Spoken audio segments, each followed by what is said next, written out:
কিন্তু 10টা 12টার 2023 সালের 3 ডিসেম্বর একটি গাড়ি কেনাকে কেন্দ্র করে চিত্রনায়িকা মৌসুমীর বিরুদ্ধে আদালতে চেক ডিজঅনার মামলা করে আইপিডিসি ফাইন্যান্স লিমিটেডের এক কর্মকর্তা।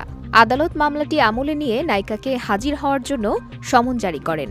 আর মামলার গ্রেফতার সংক্রান্ত প্রতিবেদন দাখিলের জন্য দিন ধার্য করা হয় চলতি বছরের 16 অক্টোবর। মামলার হয়রানি এড়াতে অবশেষে গাড়িটি বিক্রির সিদ্ধান্ত নিয়েছেন অভিনেত্রীর স্বামী ওমর সানি। মৌসুমী দীর্ঘদিন ধরে যুক্তরাষ্ট্রে থাকায় বিষয়টি নিয়ে কথা বলেছেন ওমর সানি। তার কথায়, এর চেয়ে অনেক বেশি পরিমাণ টাকার, যেমন 1 কোটি, 2 কোটি, 3 কোটি, 5 কোটি টাকার মতো শতাধিক ঋণ খেলাপিকে আমি চিনি। এই প্রতিষ্ঠান থেকে ঋণ নিয়ে তারা পরিশোধ করেনি। সেখানে মৌসুমীর কয়েক লাখ টাকার ঋণের বিষয়টি মামলা পর্যন্ত নিয়ে গেছে।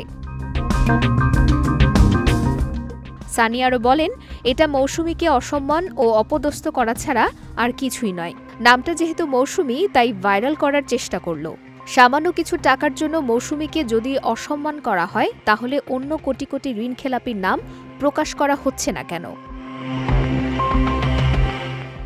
সবশেষে সানি জানান, বিষয়টি আইনগতভাবে সমাধানের চেষ্টা করবেন তিনি। যে গাড়িটি আছে তা বিক্রি করে দিয়ে হলেও এটা সমাধান করার সিদ্ধান্ত নিয়েছেন সানি।